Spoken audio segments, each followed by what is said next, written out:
Friday. I hope you're having a great day today. It is Friday, April 9th. Yeah, it's the ninth day of April. Let's look at our calendar. I've got our kitten calendar right here. Yeah, let's find the ninth. We've got the first, second, third, fourth, fifth, sixth, seventh, eighth, ninth. The ninth is right here. If we go straight up, we see the abbreviation for Friday right there. And at the very bottom, it says April 2021. Well, we're just going to read one book today because it's a longer book. This is called Mud Flat Spring. Let's look at this together. Mud Flat Spring.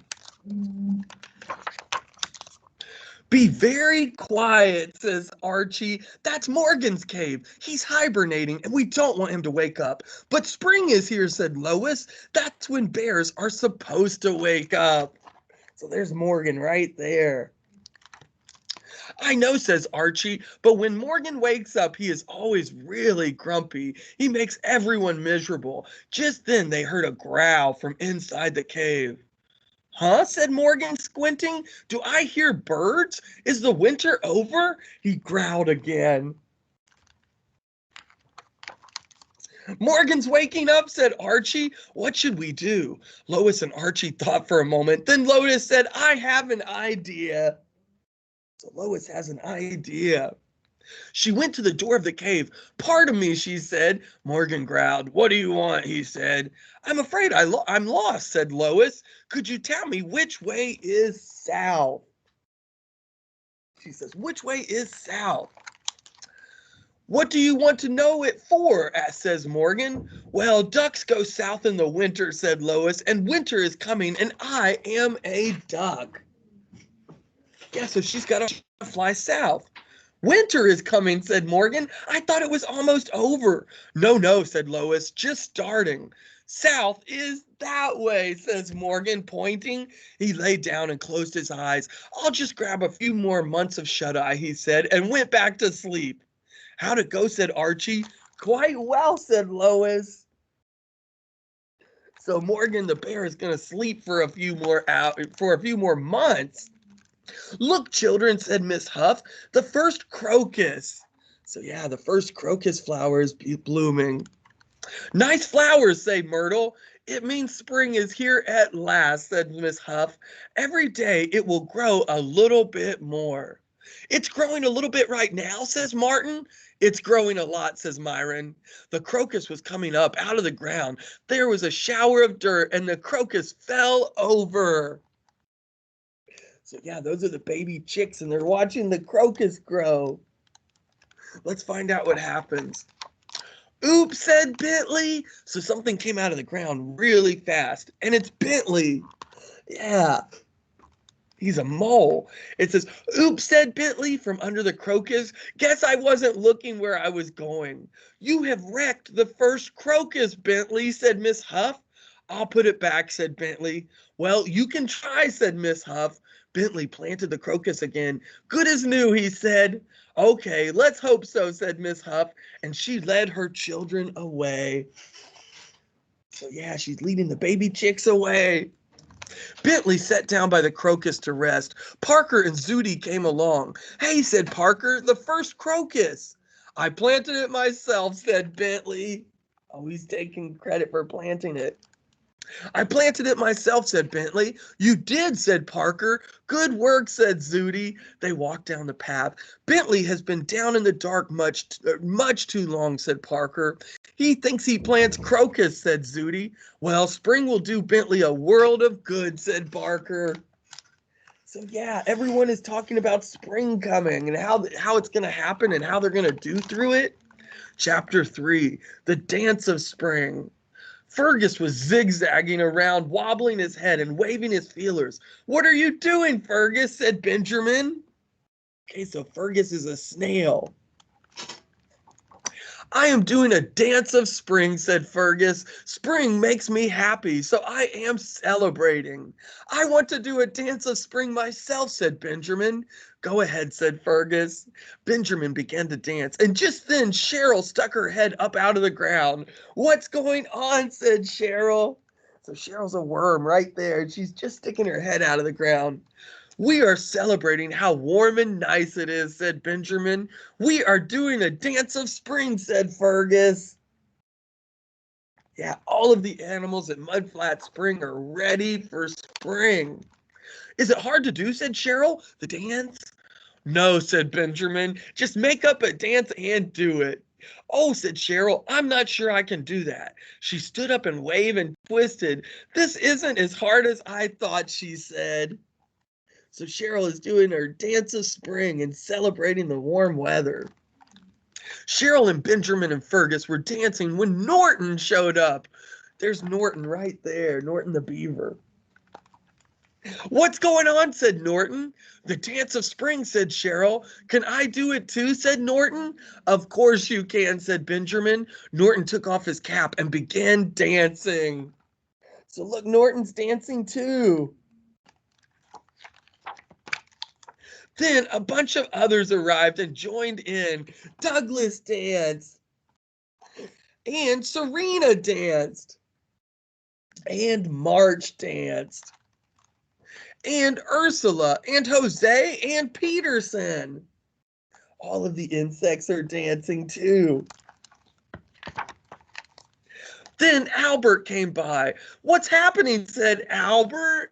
Yeah, imagine him walking up and all of these insects are all dancing all over the place. We're celebrating spring, said Norton. Would you like to celebrate too? Oh, yes, said Albert. I love spring. The warm sun, the gentle breeze. That's how I feel too. Albert sat down under a tree and he closed his eyes and gave a happy sigh. Aren't you going to celebrate spring, said Cheryl. You celebrate your way, said Albert, and I'll celebrate my way. And then Albert began to snore. So yeah, he's celebrating spring by taking a little nap. Chapter 4. Follow me, children, said Miss Cindy. Okay, so there's Miss Cindy the skunk and her 4 children. Follow me, said Miss Cindy. She led the way into the swamp. There's something you should all know. What could it be, Mama, said Frank. Where are we going, said Carol. There it is, she said, the first important sign of spring. It's a pretty green and red, said Carol. And it smells good, said Frank. What's it called? It's called skunk cabbage. Skunk cabbage, said Frank. Yes, skunk cabbage. And it's named after us, said Miss Cindy. And don't you forget it. Wow, said Carol. Cool, said Frank. Miss Cindy led them back out of the swamp. Chapter 5, the last chapter. Here comes that grouchy Mr. Crocker. Oh, Mr. Crocker the crocodile. Here comes grouchy Mr. Crocker, said Sid. It's hard to be nice to him, said Tallulah. Let's try. Spring is here, Mr. Crocker, said Ellen. Said Mr. Crocker. What makes you think so? Well, the violets are blooming in the woods, said Tallulah. There's Forsythia, too. I'll believe it when I see it, says Mr. Crocker. The lilies of the valley are coming up near the big rock, said Ellen. So you say, said Mr. Crocker. Well, I need proof. He walked into the woods. Goodbye, said Mr. Crocker. Goodbye, goodbye. I told you so, said Tallulah. So he's going out in the woods to look for the flowers. Let's find out what happens. Mr. Crocker hadn't gone very far before he saw Forsythia blooming. Huh, said Mr. Crocker. He peered around a tree and saw violets. What do you know about that? He said. So he's finding all of the blooming flowers of spring right now. By the big rocks, he saw lots and lots of lilies of the valley. Well, well, he said. He picked a lily of the valley and smelled it. The loveliest smell in the world. My, oh my.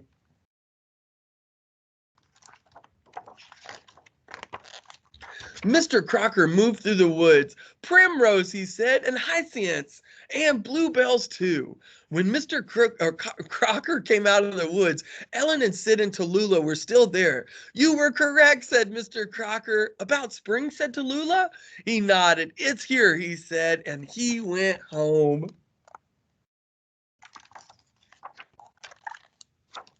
Guess what, said Barclay. What, said Gracie. Tawa, said Rich. Spring is here, said Barclay. Oh, said Gracie. Where, said Rich. Well, mostly up there, said Barclay, pointing up.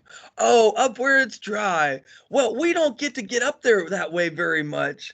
Well, it's worth a look, said Barclay, and it only comes once a year. He swam away. Want to go, said Rich. Not especially, said Gracie. What is spring anyway, said Rich. I have no idea, said Gracie. I guess it's a turtle thing. That evening was so nice, Watson could hardly go to bed. So yeah, these are all of the or all of the animals in Mudflat Spring experiencing the change of the season. The evening was so nice, Watson could hardly go to bed. He leaned out his window and watched the sunset. The spring is better than any I remember. I hate to miss a minute of it.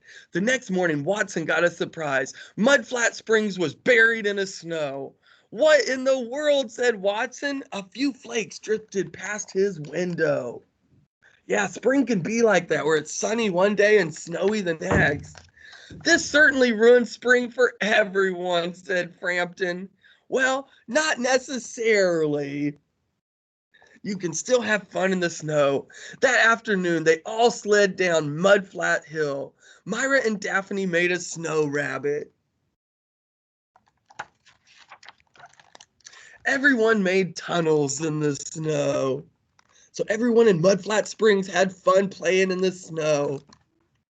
Fred, Nell, Norman, Boris, and Sue played rock hockey on Salt Pond. And you know what, said Norman, I think this spring is going to be more fun than the last one. So do I, said Sue. So do I. Morgan woke up again. So you remember Morgan was at the very beginning. He's the bear.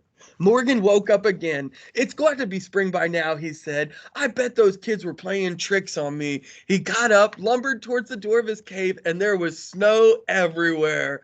Still winter, said Morgan, and went back to sleep.